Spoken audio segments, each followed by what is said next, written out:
अरशीर बाबिकान Iran का एक बादशाह ने एक हाकिम हकीम से पूछा, इंसान को दिन भर में कितनी खुराक खानी चाहिए? हकीम ने कहा, 1.5 पाव। बादशाह ने कहा, इतनी सी मिकदार भला क्या ताकत देगी?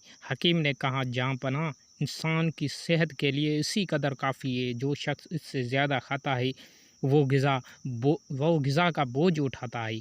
एक बदमस्त गोया रात के वक्त बगल में बरबत लिए जा रहा था। रास्ते में पारसा मिला। गवैये ने आलम मस्ती में बरबत इसके सर पर दे मारी। बरबत टूट गई और पारसा के सर से खून बहने लगा। लेकिन वो खामोशी से चला गया। सुबह हुई तो इस संग दिल गवैये के पास कुछ रुपये ले आया और कहा कि मेरे भाई, गुज़श्ता सब तू मगरूर और मस्त था, इसीलिए तेरी बरबत टूट गई और मेरा असर टूटा। मेरे सर का ज़ख्म खुद ही ठीक हो जाएगा, अलबत्ता तेरी बरबत की मरम्मत पर रुपये खर्च होगा, लिहाजा ये हकीर साँजराना लाया हूँ कि अपनी बरबत ठीक कर लो।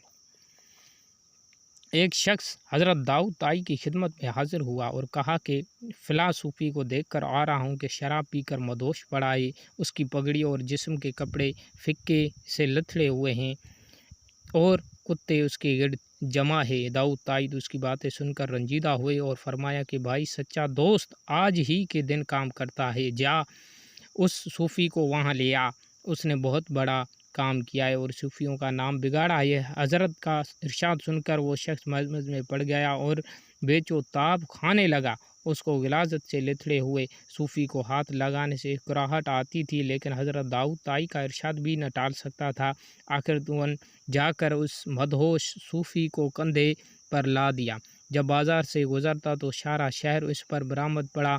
लोग तरह तरह के ताने देते थे। कोई कहता, ज़रा इस दरवेश को देखो, इसके तबके पारसाई और दीनदारी के कहने। कोई कहता कि आज के सूफ़ियों को देखो कि शराब पिए हुए एक मदोश है और दूसरा नीम बेहोश तब है। उनकी औकात पर गर्ज जितने मुँह उतनी बातें। वो शख्स लोगों के ताने सुनता था और खून के घूंट पीता था। खुदा खुदा करके सूफ़ी को क़याम गाह पर पहुँचा और ख़ुद लोगों से मुंह छुपाए अपने घर गया। आज उसको जो ज़िल्लत उठानी पड़ी, रात भर उसके तसव्वुर से करवट बदलता रहा। दूसरे दिन हज़रत दाऊद ताई की खिदमत में हाज़िर हुआ तो उन्होंने हंस कर फरमाया, गली कोचों में भाई की आबरू रेज़ी न कर, वरना ज़माना शहर में तेरी आबरू रेज़ी करेगा। चंद गरीब किसी बिनई के कर्जदार हो गए थे। बिनई तकाज़े पर तकाज़ा करता और साथ ही सख्त व सख्त भी सुना देता, मगर गरीब बर्दाश्त करने के सिवा और क्या कर सकते थे।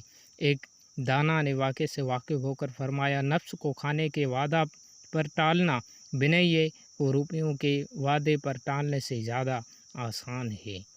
एक नेक आदमी ने ख्वाब में देखा कि एक बादशाह जन्नत में है और दूसरा एक दरवेश दोज़ख में पड़ा है। वो सोच में पड़ गया कि लोग तो ये समझ रहे थे कि बादशाह दोज़ख में होगा और दरवेश जन्नत में, लेकिन यहाँ तो मामला उसके बरक्स निकला।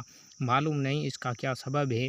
गैब से आवाज़ आई, ये बादशाह दरवेशों से अकीदत रखता था इसलिए जन्नत में है, और दरवेश को बादशाहों के तकर्रुब का बड़ा शौक़ था इसलिए जहन्नुम में है।